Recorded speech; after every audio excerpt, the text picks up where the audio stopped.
हिवाळा आला की बाजारामध्ये खूप प्रकारच्या भाज्या मिळतात. मला बाजारामध्ये आज पोपटी वाल दिसला. आमच्याकडे याला पोपटी वाल म्हणतात.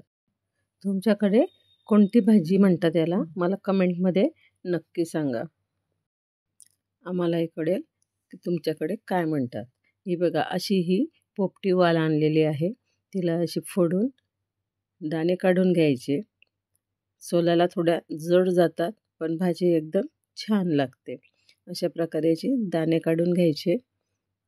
ही जी पिकलेली शेंग आहे यामधले दाण्यांचा कलर थोडा पिवळसर येतो. जी हिरवी शेंग आहे त्यामध्ये असा हिरवट कलर असतो. अशा प्रकारे मी आता सर्व शेंगा निवडून घेणार आहेत. बघा, पाव किलोमध्ये अर्धी वाटी इतके दाणे पडलेले आहेत. आता आपण भाजी करायला सुरुवात करूया. इथे मसाल्यासाठी मी 2 कांदे घेतले आहे, थोडं खोबऱ्याचा तुकडा, अर्धा इंच आल्याचा तुकडा आणि लसूण घेतलेला आहे. कांदा मी लांब लांब कापून भाजून घेतलेला आहे. खोबरं पण भाजून घेतलेलं आहे. आता हे सर्व मिश्रण मी मिक्सरला लावून बारीक करून घेणार आहे. मिश्रण आपल्याला छान बारीक करायचं आहे. यामध्ये आपण दुसरे मसाले पण घालून घेणार आहोत. आलं मी ठेचून टाकते, म्हणजे ते मिक्सरमध्ये चांगल्या प्रकारे बारीक होतं. यामध्ये कोथिंबीर घालून घेतलेली आहे. थोडी हळद घातलेली आहे, पाव चमचा इतकी. 1.5 चमचा तिखट घालून घ्यायचे. तिखट तुम्ही तुमच्या टेस्टनुसार कमी जास्त करू शकता. 1 चमचा धना पावडर घेतलेली आहे, अर्धा चमचा गरम मसाला. आता मिक्सरला लावून छान बारीक करून घेऊ आणि थोडं जिरं घालून घ्यायचं आहे. तुम्ही जर माझ्या यूट्यूब चॅनलवर नवीन असाल तर लगेच सबस्क्राईब करून घ्या.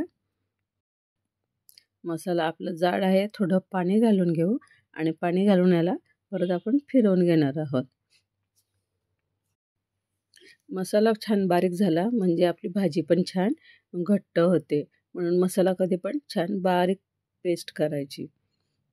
बघा, मसाला आता छान बारीक झालेला आहे. कढई तापायला ठेवलेली आहे. त्यामध्ये 2 मोठे चमचे एवढं तेल घालून घ्यायचं आहे. तेल चांगलं तापल्यावरती आपण मसाला घालून घेणार आहोत आणि मसाला छान फ्राय करून घ्यायचा आहे. तेल सुटेपर्यंत आपल्याला मसाला परतायचा आहे. मसाला घातला की लागलीच आपल्याला दाणे पण घालून घ्यायचे आहे. दाणे आपल्याला मसाल्यामध्येच शिजवायचे आहे. स्पेशल असे आपण उकडून वगैरे घेतलेले नाही. मसाल्यामध्ये जे शिजवलेल्या दाण्यांची टेस्ट ही फार वेगळी लागते. भाजीमध्ये आपण मीठसुद्धा नंतर घालणार आहोत, कारण दाणे शिजायला वेळ लागतो मीठ टाकल्यामुळे. आधी आपण दाणे शिजू देऊ आणि मग मसाल्याच्या भांड्याला थोडा मसाला लागलेला आहे, त्यामध्ये थोडं गरम पाणी घालून ते भांडं धुवून आपण यामध्ये त्या मसाल्याचं पाणी पण टाकून घेणार आहोत. म्हणजे आपली जी मिरची मसाला आहे ते पण करपणार नाही. चला, अशा प्रकारे मिक्स करून घ्यायचं सगळे मसाले आणि दाणे. नंतर एक टोमॅटो घेणार आहे. टोमॅटो मी मिक्सरला लावून बारीक पेस्ट करून घेणार आहे. तुम्ही भातासोबत, भाकरीसोबत किंवा पोळीसोबत सुद्धा खाऊ शकता. थोडं पाणी टाकून घेऊ म्हणजे पेस्ट आपली लवकर तयार होईल. भाजीला छान तेल सुटत आहे.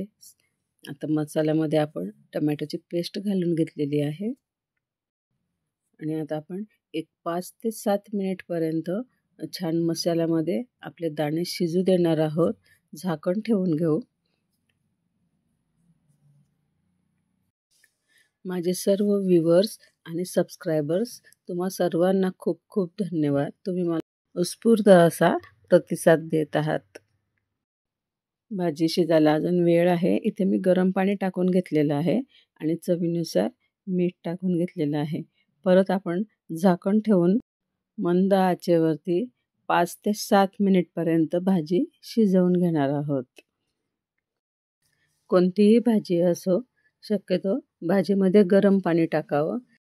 गार पाणी टाकल्यामुळे तिची जी शिजण्याची प्रक्रिया असते ती मंदावते आणि गरम पाणी टाकल्यामुळे तिची जी प्रोसिजर असते ती कंटिन्यू अशी चालू असते. बघा, आता 7 मिनटं झालेले आहे आणि भाजीला असं छान तेलही सुटलेलं आहे. आता आपण गरमागरम सर्व करू. कोथिंबीर टाकून घेऊ वरून.